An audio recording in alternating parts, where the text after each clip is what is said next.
Masakan Indonesia merupakan pencerminan beragam budaya dan tradisi berasal dari Kepulauan Nusantara yang terdiri dari sekitar 6.000 pulau dan memegang tempat penting dalam budaya nasional Indonesia secara umum, dan hampir seluruh masakan Indonesia kaya dengan bumbu berasal dari rempah-rempah seperti kemiri, cabai, temu kunci, lengkuas, jahe, kencur, kunyit, kelapa, dan gula aren, dengan diikuti penggunaan teknik-teknik memasak menurut bahan dan tradisi adat yang terdapat pula pengaruh melalui perdagangan yang berasal seperti dari India, Tiongkok, Timur Tengah, dan Eropa. Pada dasarnya, tidak ada satu bentuk tunggal masakan Indonesia, tetapi lebih kepada keanekaragaman masakan regional yang dipengaruhi secara lokal oleh kebudayaan Indonesia serta pengaruh asing. Sebagai contoh, beras yang diolah menjadi nasi putih, ketupat atau lontong, sebagai makanan pokok bagi mayoritas penduduk Indonesia. Namun, untuk bagian timur, lebih umum dipergunakan juga jagung, sagu, singkong, dan ubi jalar. Bentuk landscape penyajiannya umumnya disajikan di sebagian besar makanan Indonesia berupa makanan pokok dengan lauk pauk berupa daging, ikan, atau sayur di sisi piring. Sepanjang sejarahnya, Indonesia telah terlibat dalam perdagangan dunia berkat lokasi dan sumber daya alamnya. Teknik memasak dan bahan makanan asli Indonesia berkembang dan kemudian dipengaruhi oleh seni kuliner India, Timur Tengah, Cina, dan akhirnya Eropa. Para pedagang Spanyol dan Portugis membawa berbagai bahan makanan dari benua Amerika jauh sebelum Belanda berhasil menguasai Indonesia. Pulau Maluku yang termasyhur sebagai Kepulauan Rempah-Rempah juga menyumbangkan tanaman rempah asli Indonesia kepada seni kuliner dunia. Seni kuliner kawasan bagian timur Indonesia mirip dengan seni memasak Polinesia dan Melanesia.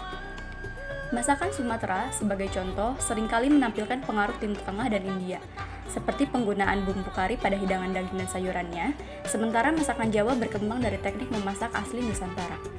Unsur budaya masakan Cina dapat dicermati pada beberapa masakan Indonesia. Masakan seperti bakmi, bakso, dan lumpia telah terserap dalam seni masakan Indonesia. Beberapa jenis hidangan asli Indonesia juga kini dapat ditemukan di beberapa negara Asia. Masakan Indonesia, populer seperti sate, rendang, dan sambal juga digemari di Malaysia dan Singapura.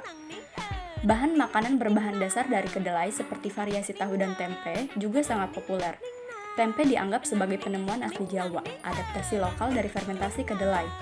Jenis lainnya dari makanan fermentasi kedelai adalah oncom, mirip dengan tempe tapi menggunakan jenis jamur yang berbeda.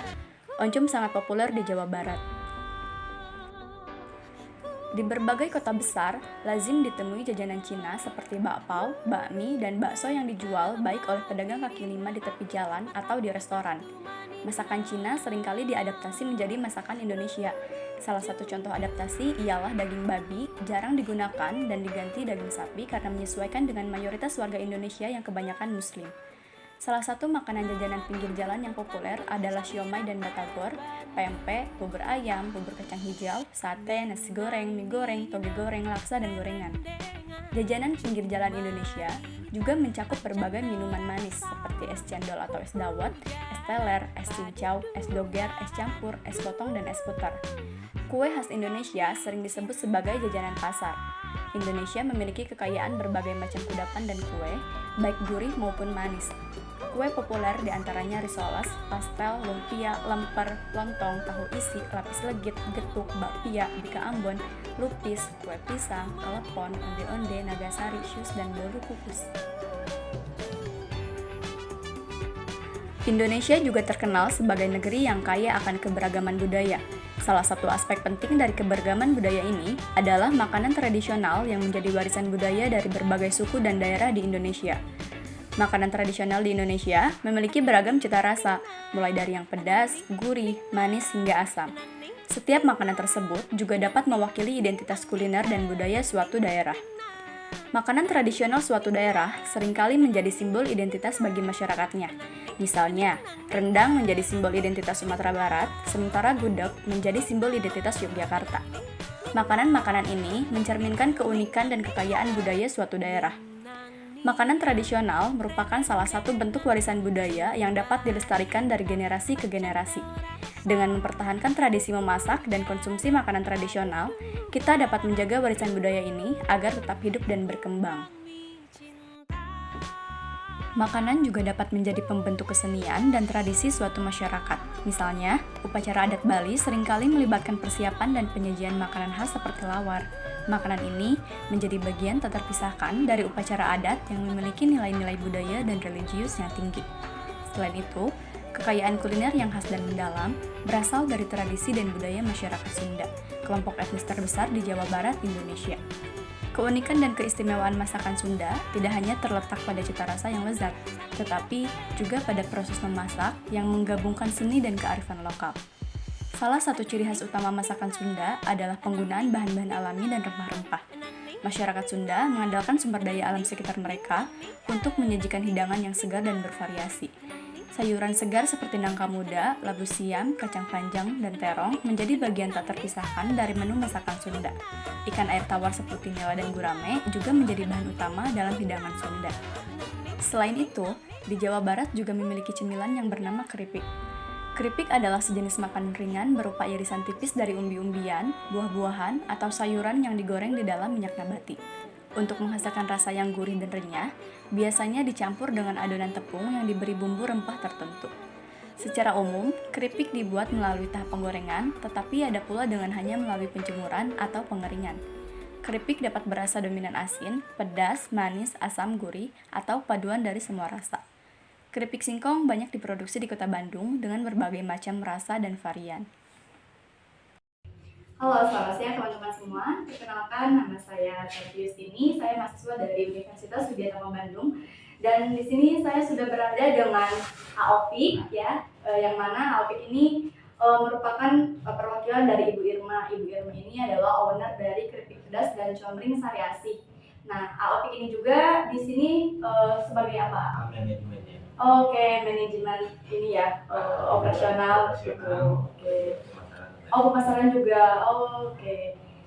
Cukup ini ya. Jabatannya cukup buat juga gitu. Oke. Sebelumnya saya ingin mengucapkan terima kasih dulu ya, A, karena sudah diberikan kesempatan dan diberikan izin untuk shoot video dan sesi interview ini. Terima kasih banyak. Sama-sama.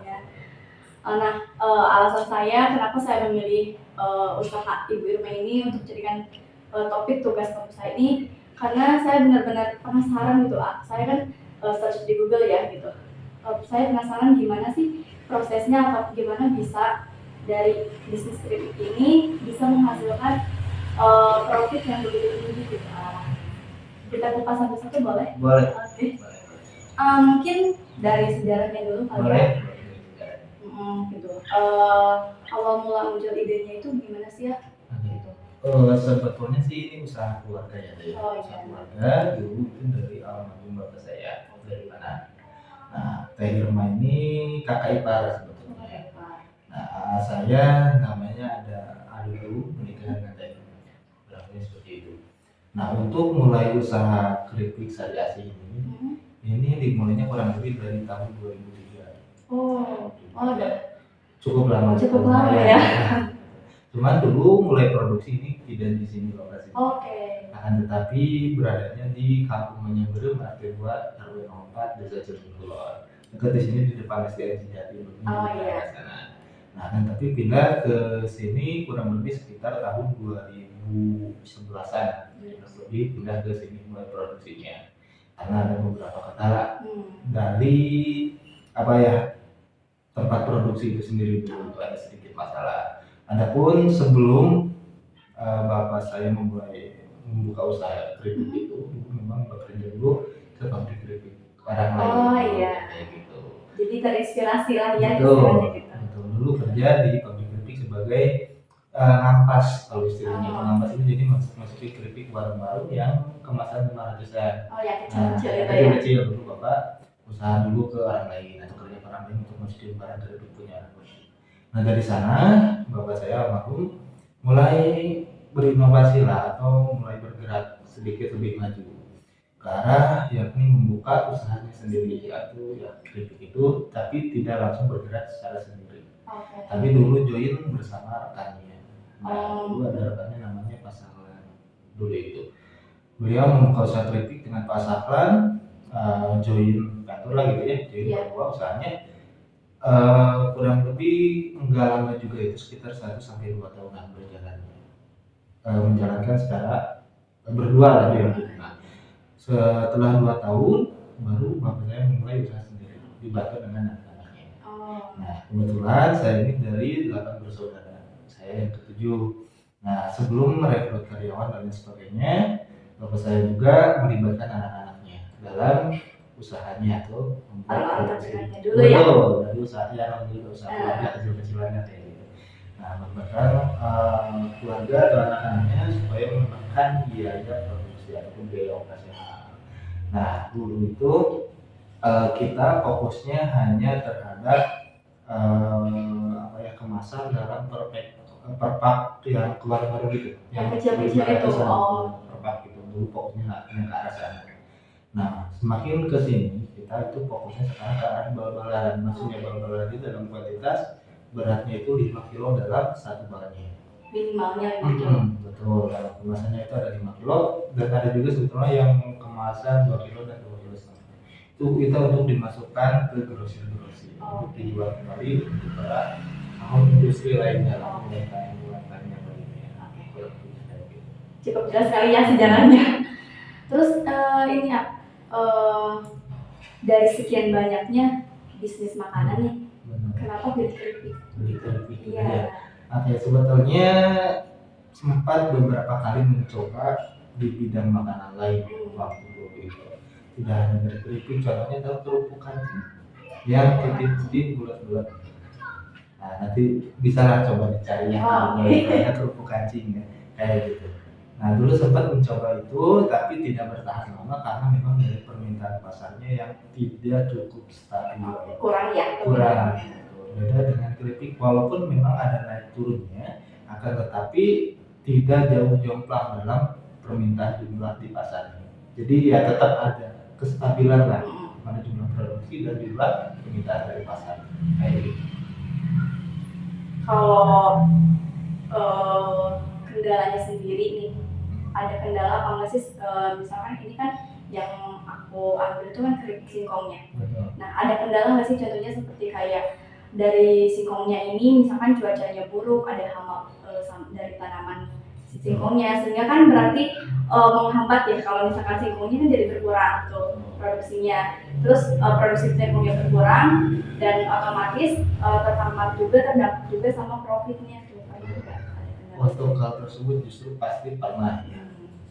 Beberapa tahun belakang itu pernah saya sebut dengan kelangkaan bahan pokok kayak gitu, atau kelangkaan singkong itu sendiri. Dulu ada singkong tapi justru harganya yang naik. Karena memang dulu karena cuaca mungkinnya karena cuaca yang biasanya itu dalam stok itu dalam setahun pasti ada lah. Kalaupun di sini nggak ada, kita bisa ambil dari daerah Subang ataupun Sukabumi. Sudah ada supply-nya. Sudah ada supply-nya, tapi pada saat itu memang benar-benar kosong ataupun jarang, ataupun singkong yang siap panen itu sangat sedikit jumlah kuantitas. Itu memang disebabkan oleh cuaca yang tidak stabil. Oke. Kalau dari ini sekarang kan aku lihat juga ya, aku sempat search juga di daerah Bandung ini udah banyak juga yang usaha yang sama, keripik singkong yang sama. Nah, keunggulannya apa sih? Strategi apa biar produk A itu lebih unggul dari kompetitor? Betul. Pertama di sini sebenarnya khususnya di daerah Cileunyi Kulon, Cileunyi Wetan, dan Cimakan, di sini ada sekitar 4 sampai 5 pabrik keripik sebetulnya di daerah sini. Betul, di daerah sini. Nah, kita memang ada perbedaan dari segi rasa khususnya, yang dimana di bidang makanan itu yang paling harus ditonjolkan kan memang dari segi rasa. Iya, betul. Walaupun kita harga sedikit lebih tinggi, kalau kita memang rasanya bisa diterima oleh konsumen, pasti bakal balik lagi. Iya, betul. Nah, yang ditonjolkan sebetulnya kita itu dari segi rasa, tidak adanya pengurangan dari bahan bumbu. Kita menggunakan bumbu yang berkualitas. Contoh misalkan harga bawang merah tidak stabil atau bawang itu tidak stabil. Dulu sempat misalkan 20 ribu per kilogram, misalkan bawang putih melonjak naik bisa sampai 50 kali lipatnya, itu 100% naiknya gitu ya. Nah, sekarang jadi 40 ribu misalkan. Nah, kita itu tidak mengurangi dalam pembuatan bumbunya. Oke, jadi tetap ya komposisi yang digunakan tetap sama. bumbu ataupun dari rasa itu sendiri. Cukup bagus ya Pak. Kalau misalkan masalah-masalah lain nih kayak sekarang nih udah pernah ada lagi nggak sih kayak masalah perizinan produksi kayak gitu, pernah mengalami atau enggak sih? Oke, untuk perizinan produksi alhamdulillah udah beres semuanya sebetulnya. Akan tetapi memang ada yang satu sih yang belum ya. Dulu kita full lengkap contoh seperti PIRT dan yang lain sebagainya, halal dan lain sebagainya itu kita udah lengkap dulu ya. Kan tetapi memang karena ada proses pindahan dulu kita memang stop sekitar 1 sampai 2 tahun lah, yang dimana masa peralihan dari tadi kan pindah ke sini otomatis kita mempersiapkan terlebih dahulu tempat produksi yang di sini. Nah, dari sana kita ada terbengkalai masalah perizinan yang baru pada perpindahan tempat. Nah, di sana baru-baru ini kita mulai berbenah lagi dari NIB, lalu PIRT dan lain sebagainya memang udah beres seperti itu. Cuman dari halal kita yang memang belum diperpanjang kembali. Yang sebelumnya memang udah ada, nah kita belum perpanjang kembali. Nah, karena kita ada keterlambatan tidak perpanjang, otomatis kita harus sedikit ulang dari lapangan. Itu yang belum kita tahu. Berarti tapi sudah ada perencanaan untuk kesana gitu ya, dalam proses gitu ya, bisa dibilang dalam proses. Oke. Kalau untuk pemasarannya sendiri kan tadi kita kalau secara offline kan udah masukin ke agen-agen gitu ya. Kalau misalkan online itu udah ada belum? Untuk online kita baru merintis sebelumnya. Contoh kemarin sih yang cukup lumayan signifikan kita itu dari TikTok sebetulnya lumayan gitu. Cuman memang karena dinamika biasa politik ya, mau musim pemilu gitu ya, jadi ditutup. Nah, kita beralih lagi ke e-commerce seperti Lazada dan Shopee dan lain sebagainya. Memang ada gitu ya, tapi tidak berimpact cukup besar. Tidak seperti di TikTok Shop. Betul. Ya. Karena TikTok Shop kan mungkin lebih banyak pengguna juga ya, jadi orang berkumpul di sana semua gitu ya. Kalau misalkan kayak inovasi gitu, ada perencanaan inovasi buat produk nggak sih, kayak misalkan kan ini ada sikunya yang asin sama yang pedas ya, pernah ada rencana untuk berinovasi menjadi kayak nambah rasa deh gitu, jadi sama yang manis, atau misalkan berinovasinya kayak atau mau buka pabrik lagi deh yang baru jadi 2 gitu, atau kayak gitu, pernah ada nggak? Untuk hal tersebut memang kita menyesuaikan dengan permintaan dari pasar juga gitu ya. Kita sempat memproduksi contoh dari segi varian rasa dari Bagdo misalnya. Dulu kita sempat, tetapi jumlah permintaan dari pasar tidak cukup signifikan, tidak stabil, tidak kurang lah gitu ya. Nah, jadi kita memang hanya fokusnya itu untuk saat ini hanya di rasa pedas dan original ataupun rasa asin kayak gitu. Nah, adapun untuk misalkan tadi membuka pabrik dan baru misalnya, nah kita sebetulnya lebih ke arah memperluas lagi, bukan membuka yang baru, tapi memperluas lagi daerah ataupun produksi kita di sini gitu. Misalkan lebih diperluas lagi supaya lebih muat lagi banyak tempat penyimpanan, lalu untuk penggorengan dan lain sebagainya, lebih ke arah sana. Oke. Tadi kan kita sudah muter-muter dari sejarah sampai pemasaran seperti itu ya produk. Nah, sekarang yang pengen saya tahu nih, modal awal yang pertama kali dikeluarkan itu oleh almarhum kurang lebih itu sekitar 5 sampai 7 juta pada tahun 2003 itu. Dulu singkong cuma seharga 500 per kilo. Sekarang 2.500 lumayan. Sudah jauh. Kalau pada saat tahun 2003 ya cukup ya realistis gitu ya. Cuma di angka segitu di tahun sekarang memang tidak bisa. Iya betul. Itu berarti 5 sampai 7 juta tuh udah semuanya udah ikut kayak tempat kayak gitu juga. Oke. Cuma memang dalam skala yang belum terlalu. Iya, belum terlalu besar. Kalau untuk sekarang nih proses produksi per hari itu berapa sih? Menghasilkan berapa kilogram? Berapa kilogram? Kita misalkan sekali produksi itu kita dalam hitungannya singkongnya kita produksi singkong sehari 1 ton. Nah 1 ton itu kita kurang lebih bisa menghasilkan keripik dalam kemasan per balai tadi kurang lebih 100 bal ataupun penyusutan 90 bal dari paling sedikit. Paling sedikitnya 90. Nah, dari 1 ton ataupun 1000 kilogram silikon berarti ada penyusutan sekitar 50 kilogram 50% kurang lebih dari silikon. Itu per hari ya. Berarti. Berarti untuk profitnya sendiri nih per bulan kisaran berapa sekarang? Untuk sekarang sebetulnya kita tidak ada catatan baku gitu. Kita belum adanya pencatatan secara kaidah akuntansi gitu, kurang lebihnya kayak gitu. Tapi ya kurang lebih sekitar bersihnya gitu ya 10 sampai 20% dari profit ataupun dari apa namanya itu disebutnya apa lupa lagi saya. Biaya produksi, pemasukan dan lain sebagainya. 20%. Wow, lumayan ya. Ini dari tadi tuh dari modal 5 sampai 7 juta sampai berkali-kali lipat ya kan. Definisi keripik pedas cuan ganas ini. Oh iya, kalau misalkan ini ada reseller nggak sih? Reseller ada. Oh ada, udah banyak juga gitu ya. Yang ambil ke sini lah ya. Cuman memang resellernya kebanyakan sekarang itu kita yang ngambil verbal ke sini.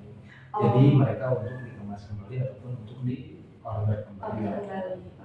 Oh jadi kayak dikemas kecil-kecil lagi sama mereka gitu ya. Oke. Jadi kita di sini tidak berfokus pada perkemasan misalkan ukuran 250 gram ataupun yang kemasan 10.000 kita tidak fokus ke sana. Tapi memang kita untuk bergerak ke arah sana yaitu untuk yang ke online tadi. Kalau ke online tadi kita memang fokus ke kemasan. Cuman memang dalam tahap merintis. Oke. Kalau nanti untuk online ya rencananya itu kan berarti kemasan kecil-kecil gitu ya? Untuk online kita itu per setengah kilogram sama per setengah kilo. Oke.